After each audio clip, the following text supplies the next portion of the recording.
Happy Pride. I've just read Heartstopper 4 and I want to tell you all about it. I'm going to try not to spoil the story for you, but this is a sequel.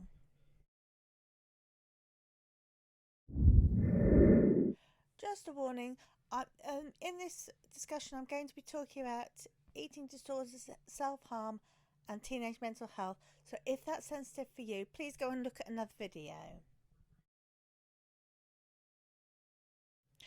The main plots in this fourth episode of the story is Charlie dealing with his anorexia and self-harm, Nick worrying about Charlie being and he's also dealing with issues about his relationship with his father, and about coming out.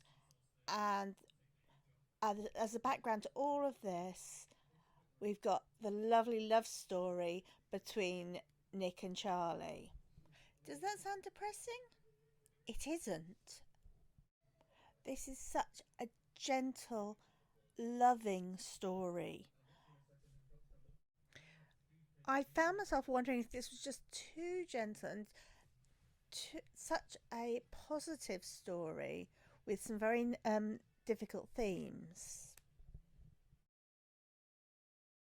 This story is told as a graphic novel and it's a really gentle, easy read. I read this in just one afternoon, but reading speeds vary.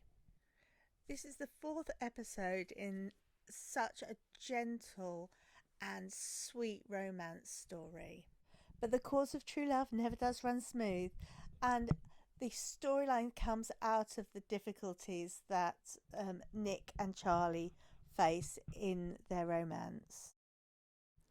The storytelling is so contemporary, using texts, images, and direct storytelling, extracts from their diaries. A really well told story, and told in very authentic voices of 15, 16 and 17-year-olds.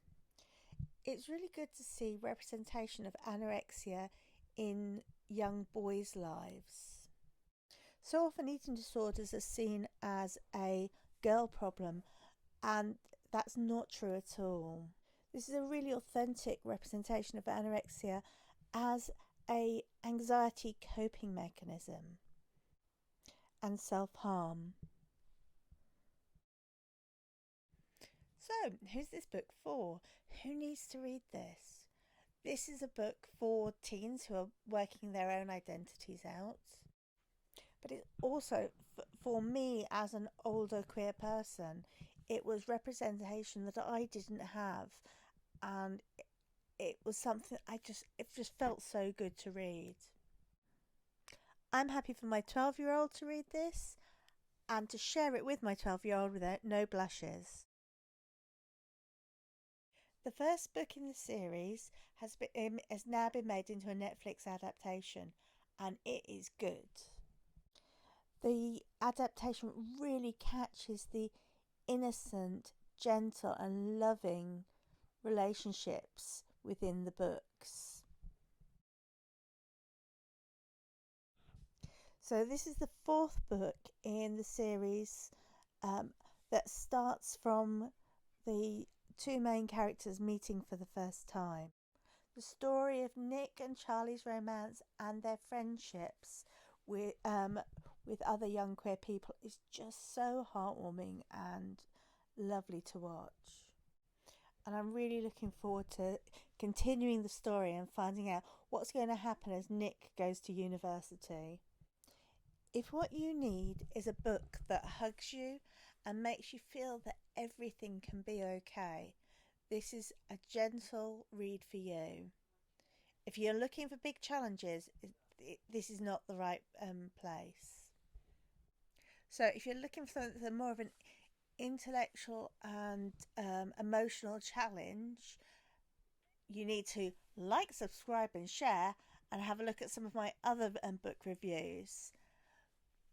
But I hope you've really enjoyed this, and please like and subscribe and post in the comments if there's anything you would like to see me review. And I'd love to hear all your views on Heartstopper. Bye! Because you are here and you are seen.